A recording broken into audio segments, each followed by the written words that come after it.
Et avec Karl, il s'est rien passé du tout. Ah non, vraiment, Karl, rien. Bah non, j'ai refusé de dormir avec lui. Est-ce qu'il pue de la gueule, Karl? Parce qu'il y a quelques semaines, vous étiez en rendez-vous romantique dans Les Anges et tu sors un spray. Alors, il y a la pub à la télé, hein, je ne fais pas de partenariat, c'est B12.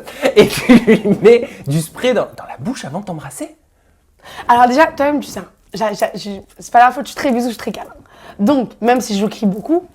Alors là, pour moi, il faut un bisou. C'était le premier bisou. Donc, je veux un bisou réussi. Comment tu veux faire un bisou réussi si tu pues de la gueule? Mais est-ce qu'il puait de la gueule? Honnêtement, allez, il y a du temps qui est passé maintenant, il y a des semaines. Ah, sois honnête, mais dis les choses comme tu les dirais à ta meilleure amie sans caméra. Il avait pas mangé. Ah, donc il sentait comme quand on est à jeun. Voilà. Comme quand on a fait Kippour. Voilà.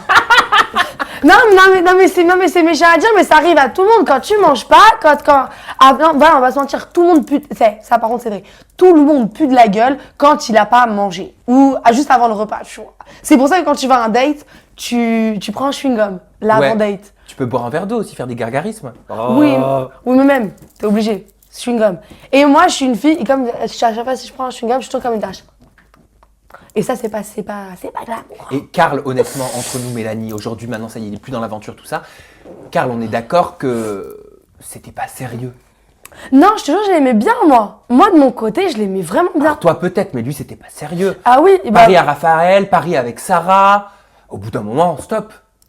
C'est ça, tu vois. Et ça, tu vois, j'ai eu du mal à le dire devant le mag, mais toi, tu me connais, tu vois. Tu sais très bien que, j'ai pas vraiment beaucoup confiance en moi. Et quand je me dis qu'un mec aussi beau, il a pu s'intéresser à moi, au départ, j'arrivais pas à y croire, tu vois.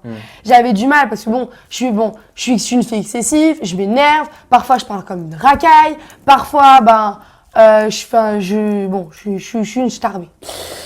Donc j'ai pas vraiment confiance en moi. Quand un mec comme ça il s'intéresse à moi, je me dis ça se trouve je suis pas si mal que ça. Et en fait quand je vois que derrière mon dos il se passe ça, franchement je me dis j'ai raison de pas avoir confiance en moi, j'ai raison genre tu vois de jouer avec les mecs, de rigoler toute la journée, de draguer parce que ça m'amuse. Mais quoi qu'il arrive quand ça devient sérieux, je suis toute gênée, je suis toute dans la gênance, tu vois.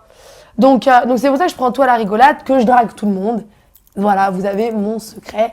Et oui, je suis grave déçue de Karl parce que lui, comme vous avez vu dans les épisodes, lui, il continue à me dire que c'est pas vrai. Mais au final, Senna, il lui fait la réflexion. Lui, c'est vu sur les caméras. Donc désolé chérie, mais ta pilule, ça marche pas.